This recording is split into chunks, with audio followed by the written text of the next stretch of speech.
Stay tuned to Kids Corner and set free from all tensions and worries.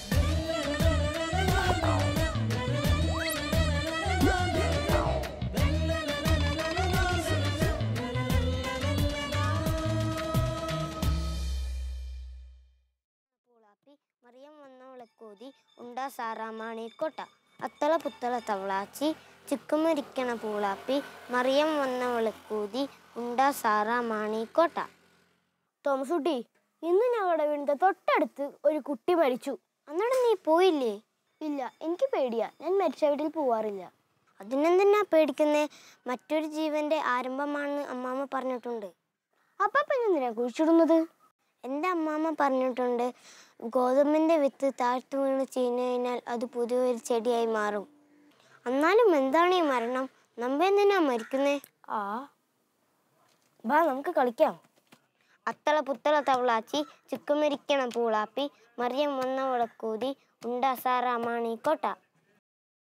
Hello, ഞാൻ ഷാമിൻ. ഇന്നത്തെ ഈ kids കോർണറിലേക്ക് എൻ്റെ എല്ലാ കൂട്ടുകാർക്കും സ്വാഗതം. നമ്മുടെ ഇന്നത്തെ ടോപ്പിക്ക് കുറച്ച് സീരിയസ് ആയി പോയല്ലേ? മരണം. ഈ അപ്പുക്കുട്ടൻ്റെ പ്രോബ്ലം നിങ്ങൾക്കും ഉണ്ടോ? ഞാൻ ഒത്തിരി പേർക്ക് കേട്ടിട്ടുണ്ട് മരണ വീട്ടിൽ പോകാൻ പേടി. നമുക്കപ്പോൾ നമ്മളുടെ അങ്കിളുടെ അടുത്ത് പോയിട്ട് ഈ പേടി ഒന്ന് കുറച്ച് മാറ്റാൻ പറ്റുമെന്ന് ശ്രമിക്കാം. അങ്കിൾ നമ്മളെ സഹായിക്കും. അതിനു മുമ്പ് ഇന്നത്തെ വചനവും സുഗ്രജപവും പഠിക്കാം. വചനം യോഹന്നാൻ്റെ സുവിശേഷം 11-ാം അധ്യായം 25-ാം വാക്യം. ഞാനാണ് പുനരുദ്ധാനവും ജീവനും, എന്നിൽ വിശ്വസിക്കുന്നവൻ മരിച്ചാലും ജീവിക്കും. റിപ്പീറ്റ് ചെയ്യോ? ഞാനാണ് പുനരുദ്ധാനവും ജീവനും, എന്നിൽ വിശ്വസിക്കുന്നവൻ മരിച്ചാലും ജീവിക്കും. ഇനി സുഗ്രജപം. കർത്താവേ, നിത്യജീവൻ സ്വന്തമാക്കാൻ എന്നെ സഹായിക്കണമേ. കർത്താവേ, നിത്യജീവൻ സ്വന്തമാക്കാൻ എന്നെ സഹായിക്കണമേ.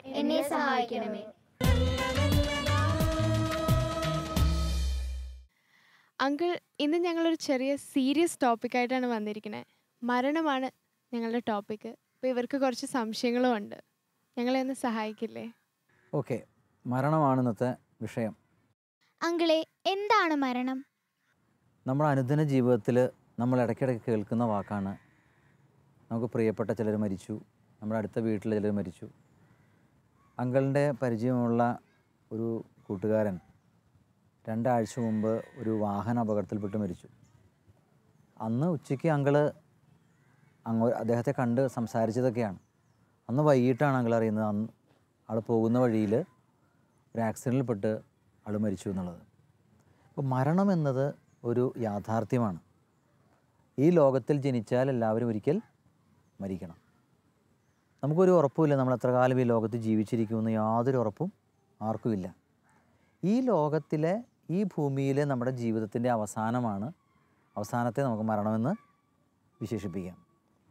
നമ്മൾ സിമിത്തേരിയിലൊക്കെ പോകുമ്പോൾ അവിടെ എഴുതി വച്ചിട്ടുള്ള ഒരു വാചകം നിങ്ങൾ ശ്രദ്ധിച്ചിട്ടില്ലേ? ഇന്നു ഞാൻ, നാളെ നീ. ഇത് നമ്മളുടെ ഈ ലോക ജീവിതത്തിൽ നമ്മളെപ്പോഴും മരണത്തെ മുന്നിൽ കണ്ട് ജീവിക്കണം എന്നത് ഓർമ്മിപ്പിക്കുന്ന ഒരു വചനമാണ്. മരിച്ച ആളുകൾ അവരെ ശവസംസ്കാരത്തിൻ്റെ സമയത്ത് പാടുന്ന ഒരു പാട്ടുണ്ട്. നിങ്ങൾ ശ്രദ്ധിച്ചിട്ടുണ്ടോയെന്ന് ഞാൻ അറിയില്ല. ആ പാട്ടിങ്ങനെയാണ്: മരണം വരുമൊരു നാൾ ഓർക്കുക മർത്തിയ നീ, കൂടെ പോരും നിൻ ജീവിത ചെയ്തികളും, സൽകൃത്യങ്ങൾ ചെയ്യുക നീ അലസത കൂടാതെ. അതുകൊണ്ട് ഈ ലോകത്തിൽ ജീവിക്കുമ്പോഴെപ്പോഴും നമ്മൾ മരണത്തെ മുൻപിൽ കണ്ട് ജീവിക്കണം. കഴിഞ്ഞ ദിവസം പത്രത്തിൽ ഒരു പ്രായം കൂടിയ മുത്തശ്ശിയെക്കുറിച്ച് പത്രത്തിൽ വാർത്തയുണ്ടായിരുന്നു. 112 വയസ്സ്. ഇന്ന് ലോകത്തിൽ ജീവിച്ചിരിക്കുന്ന ഏറ്റവും കൂടിയ വയസ്സ് ആ അമ്മച്ചിക്കാണെന്നാണ് പത്രത്തിൽ എഴുതിയിരിക്കുക. അപ്പോൾ മാക്സിമം എത്ര നാൾ വരെ ജീവിക്കാൻ സാധിക്കും? ഈ ലോകത്തിലെ, ഈ ഭൂമിയിലെ നമ്മുടെ ജീവിതത്തിൻ്റെ അവസാനമാണ് മരണം എന്ന വാക്കുകൊണ്ട് നമ്മൾ മനസ്സിലാക്കുന്നത്. അപ്പോൾ ഒരു ക്രിസ്ത്യാനിയെ സംബന്ധിച്ചിടത്തോളം ക്രിസ്തുവിലുള്ള ജീവിതത്തിലെ ഈ ഭൗമിക ജീവിതത്തിൻ്റെ അവസാനമാണ് മരണം എന്ന വാക്കുകൊണ്ട് നമ്മൾ മനസ്സിലാക്കുക. മനസ്സിലായോ? ഓക്കെ, ഇനി അടുത്ത ചോദ്യം. അങ്കിളെ, മരിച്ചു കഴിഞ്ഞാൽ നമുക്ക് എന്താണ് സംഭവിക്കുന്നത്? വളരെ ഒരു ഗഹനമായ ചോദ്യമാണത്. മരിച്ചാൽ എന്താണ് നമുക്ക് സംഭവിക്കുക? മരിക്കുമ്പോൾ നമ്മുടെ ശരീരവും ആത്മാവും വേർപെടുന്നു. ശരീരം ജീർണിച്ചു പോകുന്നു, ആത്മാവ് ദൈവത്തിങ്കിലേക്ക് പോകുന്നു. അപ്പോൾ എത്ര സുന്ദരനായ വ്യക്തിയാണെങ്കിലും, എത്ര സൗന്ദര്യമുള്ള ശാരീരിക സൗന്ദര്യമുള്ള വ്യക്തിയാണെങ്കിലും മരണശേഷം അയാളുടെ ശരീരം ജീർണിച്ച് മണ്ണോട് മണ്ണായി തീരും. ഒരു സുന്ദരിയായ ഒരു രാജ്ഞിയുടെ ഒരു മരണത്തിൻ്റെ ഒരു കഥ ഞങ്ങൾ കേട്ടിട്ടുള്ളത് ഓർക്കുകയാണ്. ലോകം മുഴുവനും സുന്ദരി എന്ന് വിളിച്ച രാജ്ഞി, ഈ രാജ്ഞിയെ കാണാൻ ഒരാൾ ആഗ്രഹിച്ചു. അയാൾ കുറേ ആഗ്രഹിച്ചിട്ടും കഴിഞ്ഞില്ല. എന്നിട്ട് ഈ രാജ്ഞി മരിച്ചു എന്ന് കേട്ട് മരിച്ചിട്ടെങ്കിലും ഈ രാജ്ഞിയെ കാണണമെന്ന് ആഗ്രഹിച്ച് ഇദ്ദേഹം ഈ രാജ്ഞിയുടെ മരണത്തിൻ്റെ സമയം മരിച്ചതിന് ശേഷം രാജ്ഞിയെ കാണാൻ ചെല്ലുകയാണ്. 1-2 ദിവസങ്ങൾക്ക് ശേഷം ഇദ്ദേഹം വരുന്നതൊക്കെ കാരണം ആ 2 ദിവസം കഴിഞ്ഞിട്ടാണ് ശവസംസ്കാരം നടക്കുന്നത്. ഈ മൃതസംസ്കാര സമയത്ത് ഈ രാജ്ഞിയുടെ മുഖം കണ്ട മാത്രയിൽ ഇയാളാകെ ഭയപ്പെട്ടു പോയി എന്നാണ് പറയുക. അത് ജീർണിച്ചു തുടങ്ങിയിരുന്നു, പുഴുക്കളും ഒക്കെ ആയി. അതുകൊണ്ട് മരണത്തോടെ നമ്മുടെ ശരീരത്തിൽ ജീവൻ നഷ്ടപ്പെടുന്നതോടെ നമ്മുടെ ശരീരം ജീർണിക്കുന്നു. അതുകൊണ്ടാണ് ആളുകളെ ബന്ധുമിത്രാദികളൊക്കെ വരാൻ വൈകുമ്പോൾ നമ്മൾ ശരീരം ഫ്രീസറിലൊക്കെ വയ്ക്കുന്നത് നിങ്ങൾ കണ്ടിട്ടുണ്ടാവും അല്ലേ? ഇനി ആത്മാവിന് എന്താ സംഭവിക്കുന്നു? ആത്മാവ് ദൈവത്തെ കാണാനായിട്ട് ഇവിടുന്ന് പോകുന്നു. അതുകൊണ്ടാണ് നമ്മളെ സംബന്ധിച്ചിടത്തോളം ക്രൈസ്തവ വിശ്വാസത്തിൻ്റെ ഏറ്റവും പ്രധാനപ്പെട്ട ഒരു കാര്യമാണ് നമ്മുടെ ഈ ലോകത്തിലെ മരണം നമ്മുടെ ജീവിതത്തിൻ്റെ അവസാനമല്ല. ദൈവത്തിലുള്ള നമ്മുടെ ജീവിതം, ദൈവത്തോടു കൂടെയുള്ള ജീവിതം ആരംഭിക്കുകയാണ് ചെയ്യുന്നത്. പിന്നെ ഓരോ മനുഷ്യനും അവൻ്റെ പ്രവൃത്തിക്കനുസരിച്ച്, അവൻ്റെ വിശ്വാസം അനുസരിച്ച് മരണത്തിന് ശേഷം അവൻ്റെ ആത്മാവിൽ ലഭിക്കുന്ന പ്രതിഫലമാണ് സ്വർഗം, ശുദ്ധീകരണ സ്ഥലം, നരകം എന്നീ അവസ്ഥകൾ. നിങ്ങൾ കേട്ടിട്ടില്ലേ? സ്വർഗം, ശുദ്ധീകരണ സ്ഥലം എന്നൊക്കെ കേട്ടിട്ടില്ലേ? അപ്പോൾ എന്താണ് സ്വർഗം എന്ന് പറഞ്ഞാൽ? നമ്മുടെ എല്ലാവരുടെയും സ്വപ്നം സ്വർഗത്തിലെത്തുക എന്നുള്ളതാണ്. എന്താണ് സ്വർഗം? നിങ്ങളെന്ത് പറയുന്നു? സ്വർഗത്തിലെത്താൻ എല്ലാവർക്കും ആഗ്രഹമില്ലേ? സ്വർഗം എന്ന് പറഞ്ഞാൽ ദൈവത്തോട് കൂടെ സന്തോഷത്തിലായിരിക്കുന്ന അവസ്ഥയാണ്. ദൈവകൃപയിൽ മരിക്കുന്നവർ, യാതൊരു ശുദ്ധീകരണ പ്രക്രിയയും ആവശ്യമില്ലാത്തവർ മരണശേഷം ഉടൻ തന്നെ ദൈവത്തിൽ ചെന്ന് ചേരുന്നു. മാതാവും വിശുദ്ധന്മാരും എല്ലാവരോടുമൊപ്പം ദൈവത്തിൻ്റെ കൂട്ടായ്മയിലായിരിക്കുന്ന അവസ്ഥയാണ് സ്വർഗ സൗഭാഗ്യം എന്ന് പറയുന്നത്. അത് ദൈവത്തെ മുഖാഭിമുഖം കണ്ട് വലിയ സന്തോഷത്തിൻ്റെ ഒരു അവസ്ഥയാണ്. ആ സ്വർഗഭാഗ്യമാണ് ഈ ലോക ജീവിതത്തിൽ ജീവിക്കുമ്പോൾ നമ്മുടെ എല്ലാവരുടെയും ഒരു വലിയ സ്വപ്നം. ഇനി ഈ ലോകത്തിൽ ദൈവത്തിൻ്റെ കൂട്ടായ്മയിൽ മരിച്ചു, നിത്യരക്ഷ ലഭിക്കുന്ന ഉറപ്പുണ്ടെങ്കിലും ശുദ്ധീകരണം പൂർത്തിയാകാത്തവർ, സ്വർഗഭാഗ്യത്തിന് ശുദ്ധീകരണം പൂർത്തിയാകാത്തവരാണ് ശുദ്ധീകരണ സ്ഥലം എന്ന അവസ്ഥയിൽ ആയിരിക്കുക. അവർക്ക് അല്പനാളത്തെ ശുദ്ധീകരണത്തിന് ശേഷം മാത്രമേ ദൈവത്തെ മുഖാമുഖം കാണാനായിട്ട് സാധിക്കുക. നരകം എന്ന് പറയുന്നത് ദൈവവുമായിട്ടുള്ള ശാശ്വതമായ വേർപാട്, ദൈവത്തെ കാണാൻ പറ്റാത്ത ഒരവസ്ഥ. അതാണ് നരകം എന്ന് വിളിക്കുന്നത്.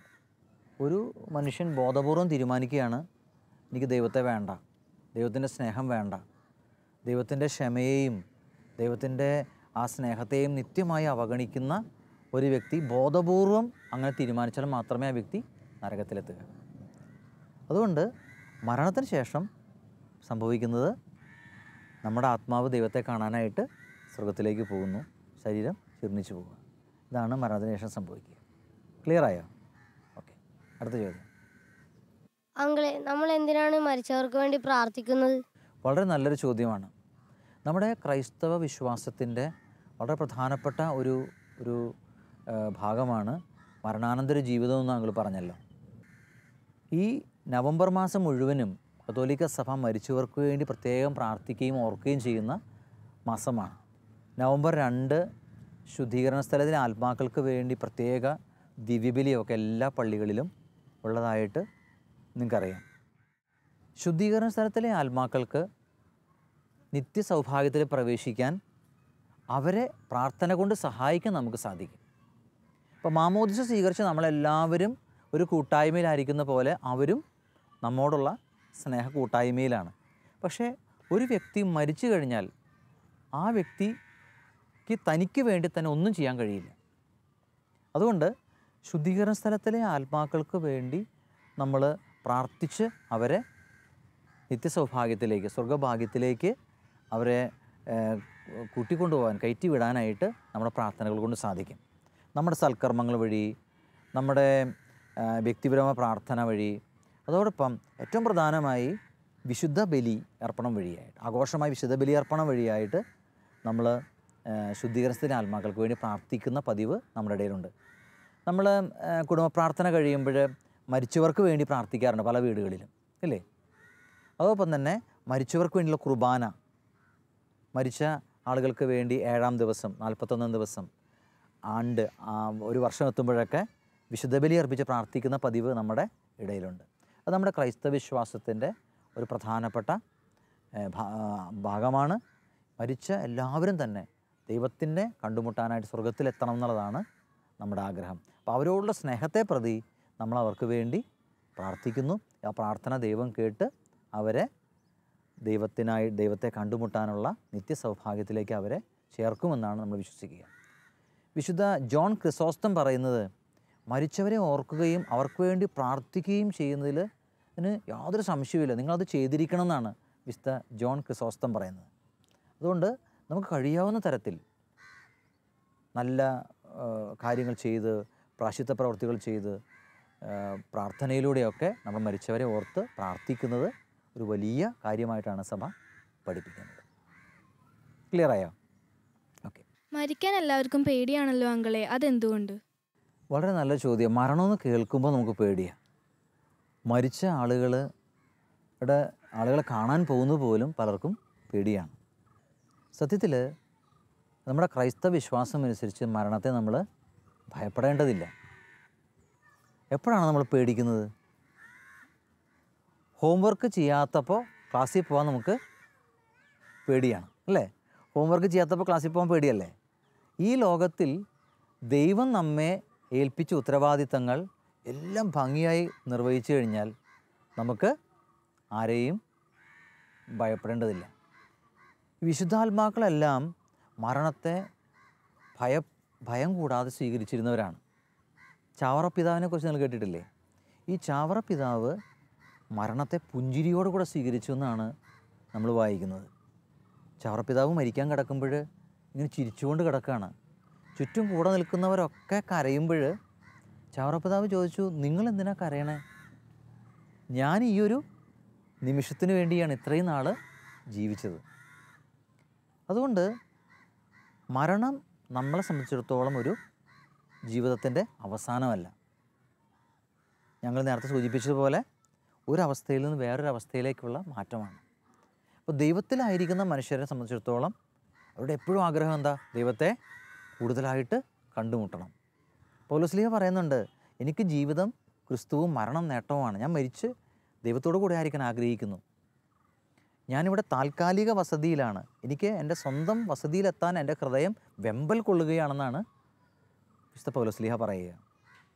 ആവിലായിലെ വിശുദ്ധ തെരേസ പറയുന്നത് ഇങ്ങനെയാണ്, എനിക്ക് ദൈവത്തെ കാണണം, അതിനാൽ ഞാൻ മരിക്കണം. എനിക്ക് മരിച്ചു കഴിഞ്ഞാൽ ദൈവത്തെ കാണാൻ പറ്റും. അപ്പോൾ ദൈവത്തെ മുഖാമുഖം കാണുക, അതിനുവേണ്ടി മരണത്തെ സന്തോഷത്തോടെ സ്വീകരിച്ചിരുന്നവരായിരുന്നു വിശുദ്ധരെല്ലാം.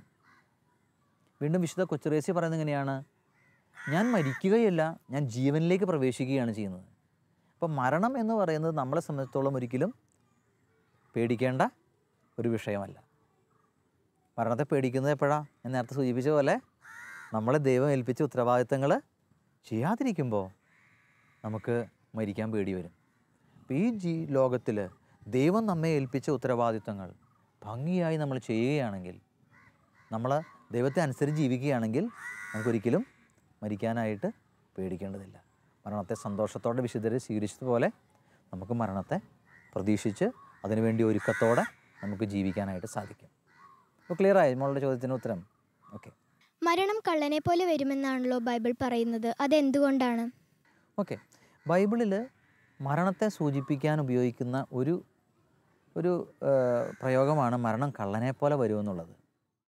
മരണത്തിൻ്റെ അപ്രതീക്ഷിതമായ മരണത്തിൻ്റെ വരവിനെക്കുറിച്ചും സൂചിപ്പിക്കാൻ ജാഗരൂകതയോടുകൂടി ഒരുങ്ങി ജീവിക്കാൻ ആയിട്ട് ബൈബിള് വചനത്തിൽ ഇങ്ങനെ ഒരു ഉപമ കൊടുത്തിട്ടുണ്ട്. ഗൃഹനാഥൻ അറിയാത്ത സമയത്താണ് കള്ളൻ വരുന്നത്. കള്ളൻ വരുന്ന സമയം അറിയാമെങ്കിൽ ഭവനം കവർച്ച ചെയ്യാതിരിക്കാനായിട്ട് ഗൃഹനാഥൻ ഉണർന്നിരിക്കുമായിരുന്നു. ബൈബിളിൽ പലപ്പോഴും ഇത്തരം ഉപമകൾ നമ്മൾ ധാരാളമായിട്ട് കാണുന്നു. ദൈവത്തിലായിരിക്കുന്നവരെ സംബന്ധിച്ചിടത്തോളം ഈ ലോകത്തിൽ ജീവിക്കുമ്പോൾ നമ്മൾ സ്വീകരിക്കേണ്ട ഒരു ജീവിത നിലപാടാണ് എപ്പോഴും ജാഗരൂകരായിരിക്കുക.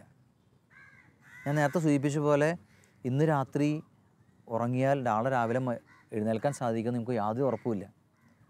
അതുകൊണ്ട് നമ്മളെപ്പോഴും മരണത്തെ പ്രതീക്ഷിച്ച് മരണത്തെ മുന്നിൽ കണ്ട് ജീവിക്കാനായിട്ട് ബൈബിൾ നമ്മളോട് ആവശ്യപ്പെടുന്നു.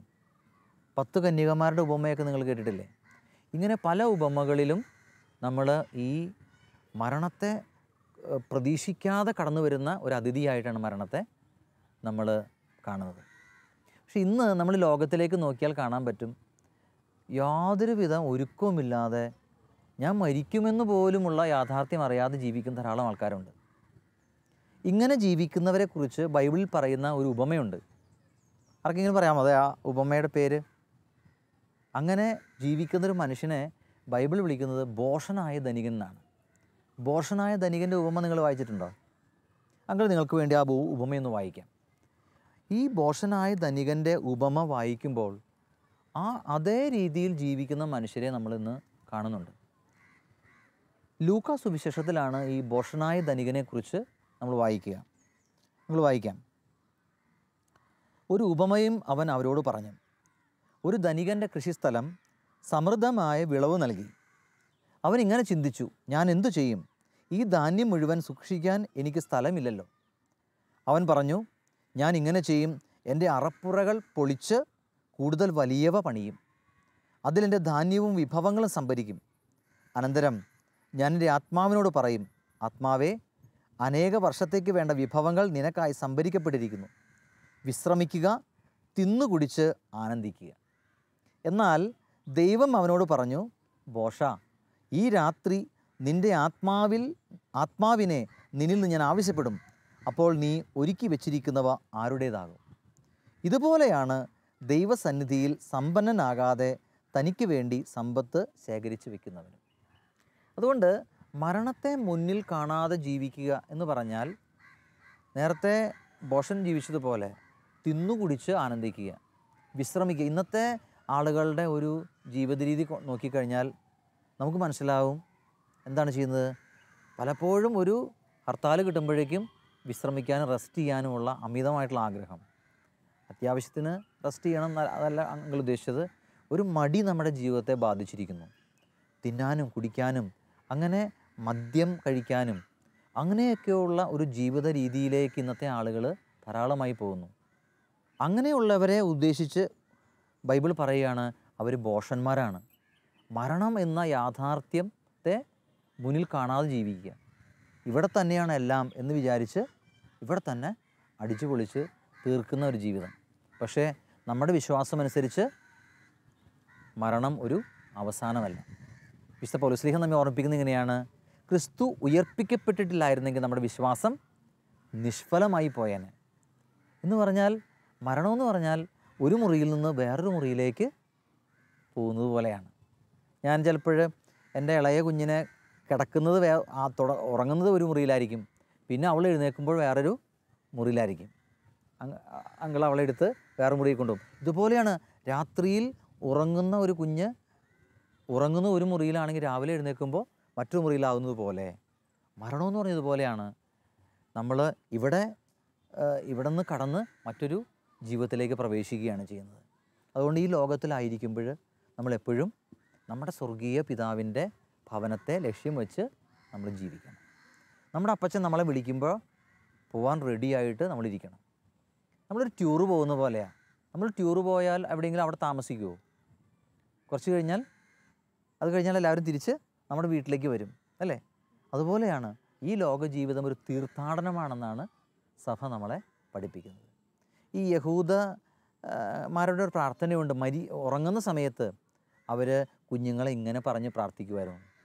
ഉറങ്ങാൻ പോകുമ്പോൾ അവരിങ്ങനെ പറയും, എൻ്റെ ആ പിതാവേ, എൻ്റെ ആത്മാവിനെ അങ്ങയുടെ കരങ്ങളിൽ ഞാൻ ഏൽപ്പിക്കുന്നു. ഈശോ പ്രാർത്ഥിച്ചില്ലേ മരിക്കുന്ന സമയത്ത്? ഈശോ കുരിശിൽ കിടന്ന് പ്രാർത്ഥിച്ചില്ലേ, എൻ്റെ ആത്മാവിനെ അങ്ങയുടെ കരങ്ങളിൽ ഞാൻ ഏൽപ്പിക്കുന്നു. ഇതുപോലെ നമ്മളും എല്ലാ ദിവസവും കിടക്കുമ്പോൾ പ്രാർത്ഥിക്കണം, പിതാവേ, എൻ്റെ ആത്മാവിനെ അങ്ങയുടെ കരങ്ങളിൽ ഏൽപ്പിക്കുന്നു.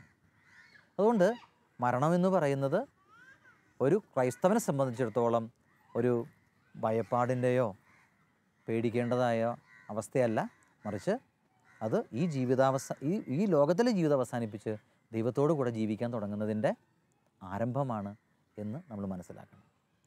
അപ്പോൾ മരിക്കാൻ ആർക്കെങ്കിലും പേടിയുണ്ടോ? മരിക്കുക എന്ന് പറഞ്ഞാൽ ഈ ലോകത്തിൽ നമ്മൾ ജീവിതം അവസാനിപ്പിച്ച് സ്വർഗത്തിൽ ദൈവത്തോടൊപ്പം ജീവിതം ആരംഭിക്കുകയാണെന്ന് മക്കൾ മനസ്സിലാക്കണം. ഓക്കെ, അതുകൊണ്ട് ഇന്നു മുതൽ നമുക്ക് ഒരുക്കമുള്ളവരായിട്ട് ജീവിക്കാം. നമ്മളെ ദൈവം ഏൽപ്പിച്ച ഉത്തരവാദിത്തങ്ങൾ ഭംഗിയായിട്ട് ചെയ്യാൻ. നമ്മുടെ ചുറ്റുപാട് ഒരുപാട് പേര് മരിക്കുന്നുണ്ട് അല്ലേ? രാത്രി ഉറങ്ങി എഴുന്നേൽക്കുമ്പോൾ രാവിലെ മരിച്ചു കിടക്കുന്ന ആൾക്കാരുണ്ട്. അതുകൊണ്ട് എപ്പോഴും മരണത്തെ മുന്നിൽ കണ്ട് യാഥാർത്ഥ്യബോധത്തോടെ ഒരിക്കലും ഭയപ്പെടാതെ ദൈവത്തിന് പ്രിയപ്പെട്ട മക്കളായി ജീവിക്കാനായിട്ട് നമുക്ക് സാധിക്കട്ടെ. ഓക്കെ, അപ്പോൾ എല്ലാവർക്കും മരണത്തെക്കുറിച്ചുള്ള കൃത്യമായ ധാരണയായോ? ഓക്കെ, അപ്പോൾ ഇന്നു മുതൽ നമുക്ക് നല്ല കുഞ്ഞുങ്ങളായി ദൈവത്തെ മുന്നിൽ കണ്ട് ജീവിക്കാം. ഇന്ന് അങ്കിളിനോട് സംസാരിച്ചു കഴിഞ്ഞപ്പോൾ മരണത്തെക്കുറിച്ചുള്ള ഭയങ്കര പേടി മാറിക്കിട്ടിയല്ലേ? മരണം നിത്യജീവനിലേക്കൊരു ആരംഭം മാത്രമാണെന്നൊരു വലിയൊരു അറിവും കൂടെ അല്ലേ? ഞാനൊരു തീരുമാനം എടുത്തു. എനിക്ക് പരിചയമുള്ള മരിച്ചു പോയിട്ടുള്ളവരുടെ ഒരു ലിസ്റ്റ് ഉണ്ടാക്കി എല്ലാ ദിവസവും അവർക്ക് വേണ്ടി പ്രാർത്ഥിച്ച് കുർബാനയിൽ സമർപ്പിക്കുമെന്ന്. നിങ്ങൾക്കും അത് ചെയ്തുകൂടെ? നിങ്ങൾ പേരൻസിൻ്റെ അടുത്ത് പോയിട്ട് അവരുടെ സഹായത്തോടുകൂടി ഒരു ലിസ്റ്റ് ഉണ്ടാക്കി അവർക്ക് വേണ്ടി പ്രാർത്ഥിക്കണം. ചെയ്യോ? ഓക്കെ, പിന്നെ അടുത്ത സെഗ്മെൻറ്റിലേക്ക് പോകുന്നതിന് മുമ്പ് ഇന്നത്തെ വചനവും സുകൃതമായിട്ട് പറയാം. യോഹന്നാൻ്റെ സുവിശേഷം 11-ാം അധ്യായം 25-ാം വാക്യം. ഞാനാണ് പുനരുദ്ധാനവും ജീവനും. എന്നിൽ വിശ്വസിക്കുന്നവൻ മരിച്ചാലും ജീവിക്കും. ഇനി സുകൃതജപം. കർത്താവേ, നിത്യജീവൻ സ്വന്തമാക്കാൻ എന്നെ സഹായിക്കണമേ.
ഇന്നത്തെ ഈ ക്ലിപ്പിംഗ് കണ്ടപ്പോൾ നിങ്ങൾക്ക് ആരെങ്കിലും ഓർമ്മ വന്നോ? പുത്രനെ തൻ്റെ കൈകളാൽ തന്നെ നഷ്ടപ്പെട്ട ആ പിതാവിൻ്റെ മുഖം കണ്ടപ്പോൾ പിതാവായ ദൈവത്തെ ഓർമ്മ വന്നു ഇല്ലേ? ആ കൊച്ചു കൂട്ടുകാരൻ തൻ്റെ ജീവൻ ബലി കഴിച്ചപ്പോൾ ഈശോയെ ഓർമ്മ വന്നു. നമ്മൾ മനുഷ്യർക്ക് വേണ്ടി ഈശോ തൻ്റെ ജീവൻ ബലി കഴിച്ചു. അപ്പോൾ പിതാവ് നമുക്ക് വേണ്ടി എന്താ ചെയ്തേ? നിത്യജീവൻ്റെ കവാടം തുറന്നു തന്നു ഇല്ലേ? അപ്പോൾ ഇനി നമുക്ക് അടുത്തതായിട്ട് ഒരു ആക്ഷൻ സോങ് കാണാം. അതിനു മുമ്പ് ഇന്നത്തെ വചനവും സുഗ്രജപവും ഏറ്റു പറയാം. യോഹന്നാൻ്റെ സുവിശേഷം 11-ാം അധ്യായം 25-ാം വാക്യം. ഞാനാണ് പുനരുദ്ധാനവും ജീവനും. എന്നിൽ വിശ്വസിക്കുന്നവൻ മരിച്ചാലും ജീവിക്കും. ഇനി സുഗ്രജപം.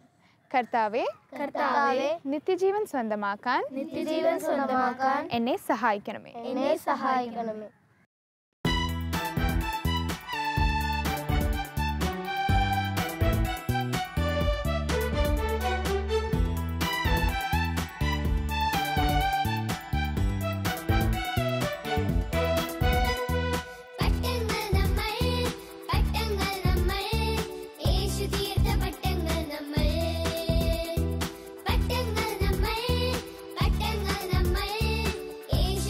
പട്ടങ്ങൾ നമ്മൾ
അങ്ങനെ ഇന്നത്തെ എപ്പിസോഡ് ഇവിടെ കഴിഞ്ഞു.